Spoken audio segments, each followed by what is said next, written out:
కేవలం 7,999 up to 10 kgs వరకు బరువు తగ్గి అధిక బరువు నుంచి వచ్చే ప్రధాన సమస్యలను దూరం చేసుకోండి. జూబ్లీ హిల్స్ లో ఎగిరేది కాంగ్రెస్ జెండా అని మంత్రి జూపల్లి ధీమా వ్యక్తం చేశారు. నియోజకవర్గంలో అభివృద్ధి నవీన్ యాదవ్ తో సాధ్యమని జనం నమ్ముతున్నారని చెప్పారు. 10 ఏళ్లుగా నవీన్ యాదవ్ ప్రజల్లో ఉంటూ వారి కష్ట సుఖాలను తెలుసుకుంటున్నారని చెబుతున్న జూపల్లితో మా ప్రతినిధి Chari face to face. Congress party విస్తృతమైనటువంటి ప్రచారం చేస్తుంది జూబ్లీ హిల్స్ ఉప ఎన్నికల్లో. ప్రస్తుతం మంత్రి జూపల్లి మనతో ఉన్నారు, ఆయనతో మాట్లాడదాం. జూపల్లి గారు, ఏంటి జూబ్లీ హిల్స్లో మీకు అనుకూలంగా ఉందా, ప్రత్యర్థులు కోరుకున్నట్టుందా? 100% నవీన్ యాదవ్ ఎమ్మెల్యే కాబోతా ఉన్నాడు, అసెంబ్లీలో అడుగు పెట్టబోతా ఉన్నాడు. ఈ జూబ్లీ హిల్స్ ప్రజల సమస్యలు కష్టాల పాలు పంచుకొని సమస్యలు తీర్చబోతా ఉన్నాడు. ఎందుకంటే ప్రజలు ఇప్పుడే నిర్ణయానికి వచ్చారు. కారణం ఏంటంటే గతంలో బీఆర్ఎస్ పార్టీకి కేసీఆర్కు ఈ నియోజకవర్గంలో వాళ్ళ అభ్యర్థులకు 3 సార్లు ఓటేసారు. అయినా కూడా ఈ యొక్క నియోజకవర్గంలో నుండి పేరుకు జూబ్లీస్ కానీ అన్నీ కూడా అడ్డాలే ఉన్నాయి. అన్నీ కూడా మన పేద ప్రజలు ఉన్న వాళ్ళే ఉన్నారు. అంటే 10 సంవత్సరాల నుండి వాళ్ళ ఎమ్మెల్యేలు ఉండి వాళ్ళ అధికారులు ఉండి 8 లక్షల కోట్ల అప్పు చేసినాక కూడా ఏం చేయలే. ఇలా 3 ఏళ్ళు గవర్నమెంట్ ఉంది, మళ్ళీ ప్రజల ఆశతో మళ్ళీ వచ్చే 5 ఏళ్ళు గవర్నమెంట్ వస్తుంది. మరి వాళ్ళకి ఓట్లు వేస్తే అది మోరీలు వేసినట్టే. కాబట్టి నవీన్ యాదవ్ ప్రజలలో ఉన్నాడు 10 సంవత్సరాల నుంచి, వాళ్ళ కష్టసుఖాల్లో పాలు పంచుకుంటా ఉన్నాడు. అందుకని మా బస్తీలలో సమస్య పరిష్కారం కావాలంటే రేవంత్ రెడ్డి గారికి నవీన్ దగ్గర సన్నిహితుడు కాబట్టి ఎమ్మెల్యే కాకముందుకే ఇప్పటికే 150 కోట్లు మంజూరు తెచ్చిండు. రేపు ఎమ్మెల్యే అయిన తర్వాత మా సమస్య పరిష్కారం చెప్పని దృఢ నిశ్చయానికి వచ్చిండ్రు. వాళ్ళు ఓటు ఇప్పటికే మాకు హారతులు ఇచ్చి నవీన్ యాదవ్కు హారతులు ఇచ్చి బొట్టు పెడతా ఉన్నారు. సో వాళ్ళు ఇంకా పగటి కళలు కంటా ఉన్నారు. టీఆర్ఎస్ చెప్తుంది బుల్డోజర్కి కారుకి రెండింటికి మధ్య పోటీ, ఏది కావాలో తేల్చుకోండి, కాంగ్రెస్ వస్తే పేదల ఇల్లు పేదల గుడిసెలు అన్నీ కూల్చేస్తారని చెప్తున్నారు. దానికి మీరు ఏం చెప్తారు? బుల్డోజర్ దేనంటారు? మీరు రాష్ట్ర ఖజానానే బుల్డోజ్ చేసిండ్రు, రాష్ట్ర ఖజానానే బుల్డోజ్ చేసిండ్రు. ఇంకా అంత మించిన బుల్డోజర్ ఉంటుందా? బుల్డోజ్ చేసింది మీరే, శవాల మీద పేలాలు ఏరుకున్నది మీరే.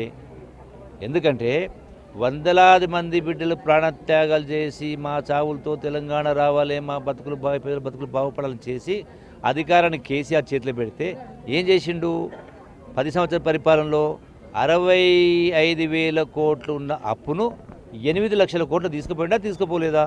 ఇలా సంవత్సరాలు సరే, ఈ ప్రభుత్వాలు ఎవరికి అప్పు చేసింది, ఎన్ని కోట్లు అప్పు చేసిందని ప్రజలకు సంబంధం లేదు. ప్రజలకు ఏం చేస్తున్నారు అనేది ఆలోచిస్తారు కదా.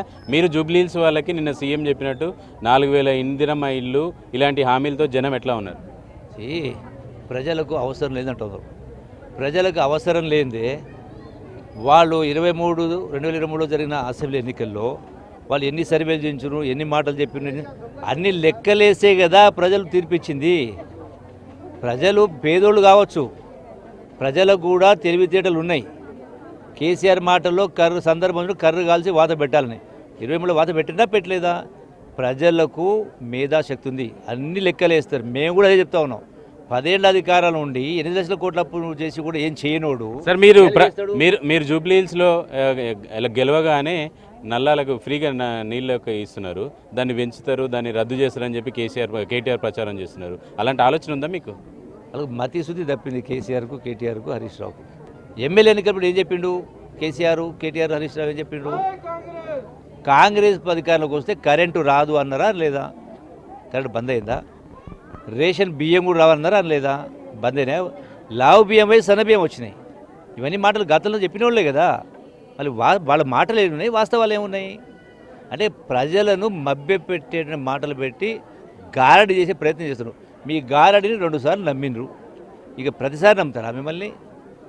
మీ నమ్మకం విశ్వాసాన్ని పోగొట్టుకున్నారు ప్రజలలో. మీరేమో ఇక్కడ గెలిచి గెలవాలనుకుంటున్నారు. కేసీఆర్ టీఆర్ఎస్ పార్టీ ఏమో ఇక్కడి నుంచే మళ్ళీ కేసీఆర్ రావాలంటే ఇక్కడి నుంచే జూబ్లీ హిల్స్ నుంచే జైత్రయాత్ర మొదలు పెట్టాలనుకుంటున్నారు. ఎవరి పంతం నెగ్గబోతుంది సార్? ఎందుకు మళ్ళా కేసీఆర్ రావాలి? దేశానికే ఆదర్శంగా పరిపాలించుకుని చెప్పినటువంటి కేసీఆర్ 60,000 కోట్ల అప్పును 8 లక్షల కోట్ల అప్పు తీసుకుపోయి 75,000 కోట్ల వడ్డీ కట్టిస్తున్నందుకు మళ్ళీ కేసీఆర్ రావాలా? 10 ఏళ్ల కింద దళితులకు 3 ఎకరాలు భూమి అందరూ కొనిచ్చినందుకు మళ్ళీ కేసీఆర్ రావాలా?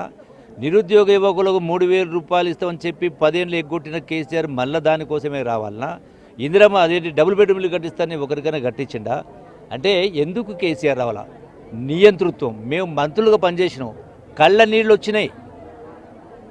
వచ్చినాయి, మంత్రుల పైన గేట్లు తెరవలే, దొరకలే. ఆయన వారం రోజులు దొరకపోతే నేనే సాక్ష్యం, నేనే పోయినా. కేసీఆర్ దగ్గరనేమో మంత్రులకు కూడా ఛాన్స్ లేదు, ఇక్కడ కాంగ్రెస్లోనేమో మంత్రులకు విచ్చలవిడి స్వేచ్ఛ ఉంది, ఎవరు ఇష్టం వచ్చినట్టు వాళ్ళు మాట్లాడుతున్నారు. ప్రజాస్వామ్యంలో స్వేచ్ఛ ఉంది కాబట్టి, మాట్లాడే హక్కు ఉంది కాబట్టి మాట్లాడుతున్నారు. కేసీఆర్ అది ప్రైవేట్ పార్టీ కాబట్టి, కేసీఆర్ ప్రైవేట్ పార్టీ కాబట్టి నియంతృత్వంతో పక్కన పనిచేసిండు. ఎందుకు ఎక్కడ పోయినాయి ఉద్యోగాలు ఇప్పిస్తాని? కేసీఆర్ ఏముండే, కేటీఆర్ ఉండే, హరీష్ రావు ఉండే, వీళ్ళే ఉండే, వాళ్ళు ఏమున్నారు? అందుకని ప్రజలు ఒకసారి రెండుసార్లు నమ్మినరు, ఇంకా నమ్మరు కేసీఆర్. జూబ్లీహిల్స్ ప్రజల మూడు చూస్తే మీకు ఏమనిపిస్తుంది సార్? మీ పార్టీకి మెజారిటీ గెలుపు కోసం ప్రయత్నం చేస్తారా, మెజారిటీ కోసం ప్రయత్నం చేస్తారా? నాకేమనిపిస్తుందంటే మొత్తం కల్వకుంట్ల కుటుంబంతో పాటుగా అల్లుళ్ళు, మామలు, మేనమామలు అందరూ తలకిందుల తపస్సు చేసిన నవీన్ యాదవ్ గెలుపును ఆపలేరు. మేము మెజారిటీ లెక్క పెట్టుకుంటా ఉన్నాం. వాళ్ళు మహా అంటే వాళ్ళకి నమ్మకం ఏముందంటే, వాళ్ళకున్న పేపర్ల ద్వారా, డబ్బులు ఇచ్చి రాపిస్తున్న సోషల్ మీడియా ద్వారా, రేపు ఓటుకు 5,000 ఇస్తామని చెప్పి ఇవ్వచ్చు. ఎందుకంటే దోసుకున్న సొత్తు మస్తు ఉంది, ఆ పైసలు ఓటు వేస్తారనుకుంటారు. అలా 5,000 ఇస్తే మీరు 6,000 ఇస్తారా సార్? మేము అసలు ఇవ్వనివ్వం. అందుకే నేను చెప్తున్నాం, మేము చెప్తున్నాం, నేను అందరూ చెప్తున్నాం, ఎవరు కేసీఆర్ కేటీఆర్ ఎవరు ఏమిచ్చినా చెమటోడ్చి కష్టం చేసి సంపాదించిన పైసలు కాదు, ఆ పైసలు మనవే. దోసుకున్న పైసలు ఎవరు ఏమిచ్చినా తీసుకోండి, కానీ ఓటును నోటుకు మాత్రం ముడిపెట్టొద్దని చెప్తా ఉన్నాం. ప్రజలకు తెలుసు అది. Okay, thank you sir, thank you very much. ఇది జూబ్లీహిల్స్లో కాంగ్రెస్ గెలిచి తీరుతుందనేటువంటి కాన్ఫిడెన్స్ని మంత్రులు వ్యక్తం చేస్తున్నారు. మొత్తానికి కాంగ్రెస్ ప్రచారం విస్తృతంగా గల్లీ తిరుగుతోంది. కెమెరామెన్ శ్రీనివాస్ గౌడ్తో చారి, ఎన్టీవీ, జూబ్లీహిల్స్ నుంచి.